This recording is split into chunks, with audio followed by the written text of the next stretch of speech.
जॉन्ग कह रहे थे, ओ ये तो काफी स्ट्रिक्ट पनिशमेंट है। ठीक है, जो तीनों नहीं आए हैं उनके साथ यही रूल्स अप्लाई करो।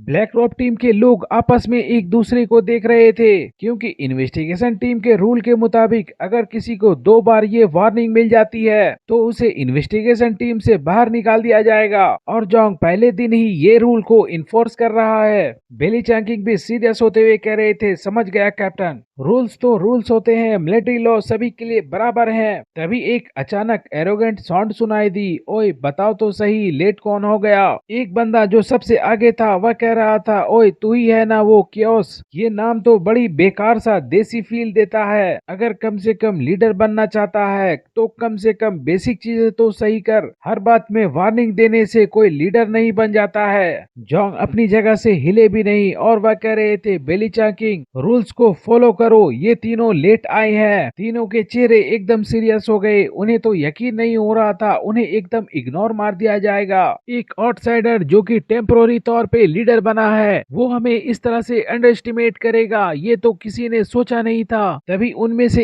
एक ये है, वह कह रहा था, अरे ये क्या मजाक है, हम तीनों तो यहीं पे है ना। जॉन कह रहे थे, हमने तुम्हें देखा नहीं तो इसका मतलब ये है कि तुम लोग यहाँ पे नहीं हो। तुम्हारे पास सिर्फ 10 सेकंड है, तुरंत नीचे चले आओ, नहीं तो तुम्हारी हमारी टीम में कोई जगह नहीं है। अब उन्हें समझ में नहीं आ रहा है कि क्या करना है। पहले तो वे लोग कैप्टन को इम्प्रेशन देना चाहते थे, अब उल्टा इम्प्रेशन खराब हो गया है। जॉन्ग अपनी घड़ी पे टाइम देख रहे थे। तीनों व्यक्ति की अब आग से खेलने की हिम्मत नहीं हुई। जूम याओ ने उन दोनों के हाथ को पकड़ा और हवा की वावंडर बनने लगी। स्टेडियम के फर्स्ट फ्लोर से वे तीनों अब जॉन्ग के ठीक सामने आकर उतरते हैं। तभी जॉन्ग उन लोगों को देखते हुए कह रहे थे, कितनी अफसोस की बात है। यह कह रहा था, आपके पास काफी बड़ा अधिकार है। जब से आप कैप्टन बने हो आप हमें दबाने के लिए अपनी पावर का इस्तेमाल कर रहे हो। वे लोग क्यों शब्द का भी बार बार इस्तेमाल कर रहे थे, जैसे कि जॉन्ग को नीचा समझ रहे हो, क्योंकि उनका मानना तो ये था जो ऐसा नाम चुनते हैं वे लोग कायर और घटिया होते हैं। जैसे कि डेंसेटोंग ने अपनी कोड नाम को काफी अच्छा चुना था। जॉन्ग को भी पता था कि ऐसा होने वाला है। इस वक्त ब्लैक रॉक टीम के लोग तो शो का आनंद ले रहे थे। जॉन्ग समझ चुके थे इन तीनों में लीडर ये नाम का व्यक्ति है। अगर उसकी पिटाई हो जाती है तो ये दोनों भी लाइन पे चले आएंगे। जॉन्ग कह रहे थे, क्या मैंने आप लोगों से कहने के लिए कहा था, अगली बार कुछ भी कहना हो तो सबसे पहले रिपोर्ट चिल्लाना, उसके बाद मैं तुम्हें कुछ बोलने का परमिशन दे सकता हूँ। तभी उसने रिपोर्ट कहा और मैं करके कुछ कहने ही वाला था, जॉन्ग ने चुप रहो कह दिया। फिर से जॉन्ग कहते हैं, क्या मैंने तुझे बोलने की परमिशन दी थी। ये का पेशेंस टूट गया। वह कह रहा था, मैं इस इन्वेस्टिगेशन टीम का मेंबर नहीं बनना चाहता। इस टीम में कोई खास बात नहीं है जिस टीम में ऐसा कैप्टन हो। तभी जॉन्ग कह रहे थे, अगर आप हमारी टीम का मेंबर नहीं रहना चाहते तो अब आप यहाँ से जा सकते हो। मैं कमांडर जूजेंग को कहकर यान्यून गार्ड्स में से कुछ बढ़िया टीम मेंबर्स को अपनी टीम में बुला लूंगा। जूम याओ और लू येंगहाओ के चेहरे बदल गए। ज्यादा आवेगी मत बनो, अगर तुम यहाँ से चले गए तो तुम उसके जाल में फंस जाओगे। अगर हमें जाना भी पड़े तो हम इस तरह से कायरतापूर्ण तरीके से नहीं जा सकते,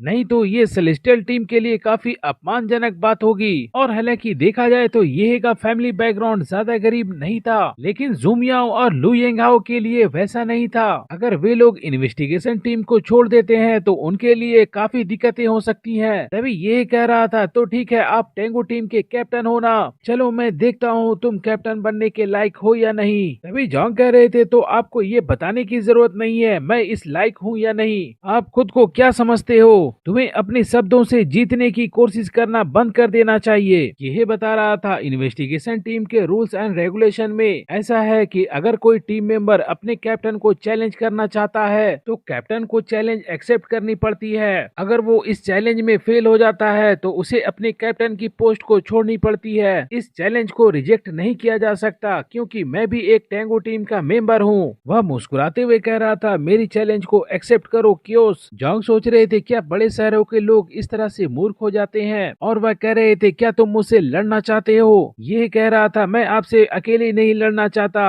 अगर ये बात बाहर चली जाती है तो तुम्हें अच्छा नहीं लगेगा। हम लोग 3 हैं, लेकिन मैं अकेले भी तुम्हें हरा सकता हूँ। क्या जॉन्ग तुम हम तीनों से फाइट करने की हिम्मत कर सकते हो। ये सुनते ही बेली चैंग चैंकिंग काफी शौक में थे। बिली चैंकिंग सोच रहे थे हालांकि जोंग काफी पावरफुल है, लेकिन क्या वह उन तीनों से फाइट कर पाएंगे? अगर मैं भी होता तो उन तीनों को हराना मेरे लिए भी काफी मुश्किल होती, क्योंकि उन तीनों की पावर मिलकर काफी खतरनाक हो जाती है। एक को तो हराया जा सकता है, लेकिन अगर तीनों मिलकर काम करेंगे तो मुश्किल हो सकती है। जोंग कह रहे थे अगर आप लोग आत्महत्या करना ही चाहते हो तो मैं आपकी मदद इसमें कर सकता हूँ। ये ही कह रहा था अगर आप हम तीनों से एक साथ लड़ना चाहते हो तो आपको कम से कम कैप्टन लेवल का म्यूटेंट्स होना ही चाहिए। लेकिन क्या आप ये तो नहीं समझते कि अगर आप कैप्टन के पोस्ट पे हो तो आपके अंदर कैप्टन लेवल की पावर भी मौजूद होगी। जोंग कह रहे थे बाकी सभी लोग यहाँ से दूर चले जाएं और कह रहे थे मेरा वक्त काफी कीमती है, मैं बैटल एरिना में जाने में वक्त नहीं बर्बाद करना चाहता, इसलिए यहीं पे फाइट स्टार्ट करो, जल्दी खत्म करो ताकि मैं अपना काम निपटा सकूं। जोंग इस फाइट को ज्यादा सीरियस नहीं ले रहे थे।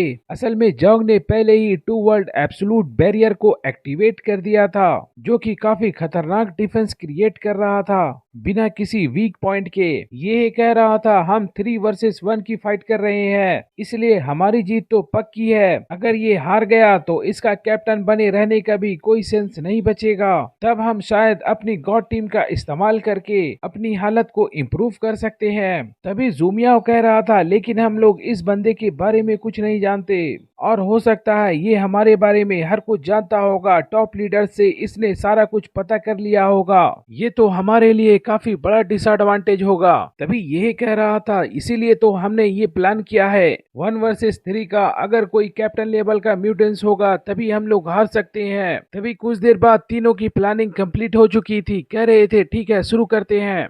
बेली चैंकिंग, टीचर लियान और टीम के सारे लोग वहां से दूर चले गए थे। बेली चैंकिंग कह रहे थे टीचर लियान क्या आपको ऐसा लगता है कि जोंग 3 वर्सेस 1 में जीत सकते हैं? टीचर लियान बता रही थी जब तक जोंग ये कंफर्म नहीं होते कि वह जीत जाएंगे वह फाइट स्टार्ट नहीं करते हैं। लू येंगहाओ ने अपने टीम के दोनों मेंबर को सबसे पहले बूस्ट दिया। लू येंगहाओ पॉइजन डॉक्टर विशेष क्षमताओं वाला एक व्यक्ति था। उसने उन दोनों की बॉडी में एड्रेनालाइन इंजेक्ट किया, जिसकी वजह से उनकी अपनी खुद की विशेषताएं बढ़ गई थी। ज़ूमियाओ ने भी अपने पास से एक खंजर निकाल लिया। उसके शरीर से एक तेज बवंडर निकला और तीनों को घेर लिया। उसकी ability power of the storm को एक्टिवेट कर दिया। जोंग वहीं पे खड़े थे, उन्हें तो कुछ फर्क नहीं पड़ता था। उसने भी अपना डिफेंस को ऑन कर लिया था। 2 वर्ल्ड डायमेंशन शील्ड की वजह से जोंग को कोई दिक्कत नहीं था। जोंग ने भी देरी नहीं की थी, उसने भी अपनी स्पेस स्टोरेज से अपनी दोनों पिस्टलें व्हाइट ऑल को निकाल लिया था और फिलहाल उसमें होली सिल्वर बुलेट्स लोड थी। पूरे बैटलफील्ड में हवा का तूफान चलने लगा।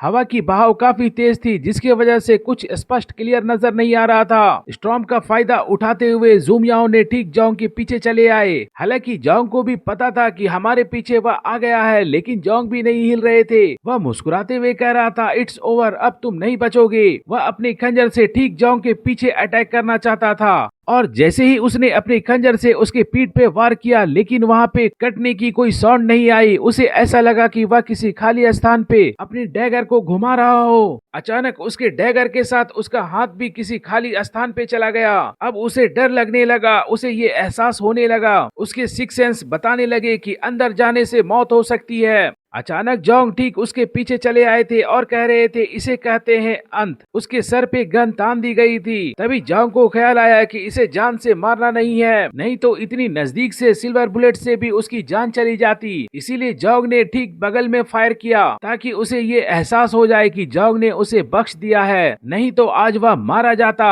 ज़ूमियाओ तुरंत वहाँ से अपने आप को स्टॉर्म में गायब करके वहाँ से हटने लगा। कह रहा था डैम इट, मैं अभी मरने वाला था। अचानक काफी ज्यादा घबरा चुका था। उसे समझ में आ गया ये स्पेस की पावर है। पहले उसे जोंग की पावर के बारे में नहीं पता था। इसका मतलब ये है कि मैं उसे नजदीक से नहीं मार सकता, तो फिर मैं ऐसे व्यक्ति से कैसे लड़ सकता हूँ? लेकिन नहीं, उसके बचाव में कोई ना कोई कमी तो जरूर होगी, बस मुझे उस कमी को ढूंढना है। आज की एपिसोड तो यहीं तक थी। आप भाइयों से गुजारिश है वीडियो पसंद आए तो कृपया लाइक और कमेंट कर दिया करें।